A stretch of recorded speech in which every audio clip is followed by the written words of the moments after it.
It was a very exciting time because I worked with Dr. Paul Crane and Mrs. Crane and Margaret Pritchard. And the hospital was rebuilt after World War II, and it was a very busy time. We were going to be expanding. We were starting a nursing school when the Korean War began. And most of the missionaries were asked to leave. There was a team of medical people and somebody in each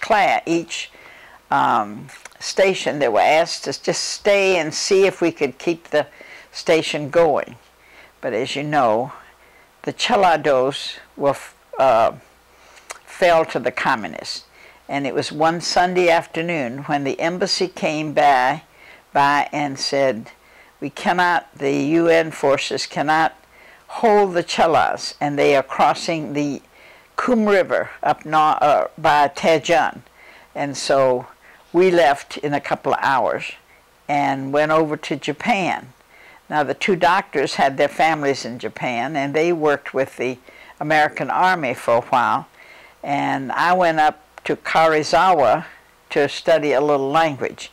Having been born out Korea, I had a basic for Korean language, but that was about a child's language rather than. So I did have a little bit at Yale, but I hadn't learned a lot of Korean. So I had a little chance at Karizawa. Then the door opened for us to go back to Korea. So nurses could go back, nurses and medical people. So we went back and started the hospital again. It was completely ransacked, very little there. We were able to get a 20-bed unit from the Army, so we had something to start with.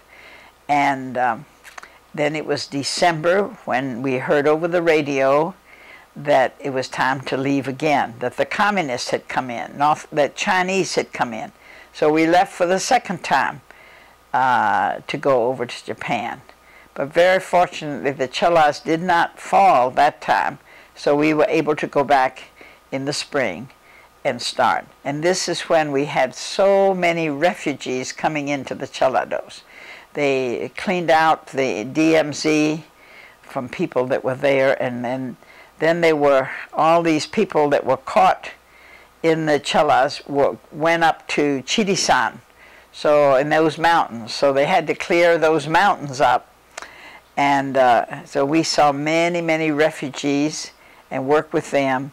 And then many of the babies, the first baby that we had in our hospital, the mother had died and the sister had died and left us a real sweet, about a 6-month-old baby. And so what were we going to do with this 6-month-old baby? And when we started, before we knew it, other people heard we had that one, and so they brought us some more. So we started a nursery there at the Jesus Hospital.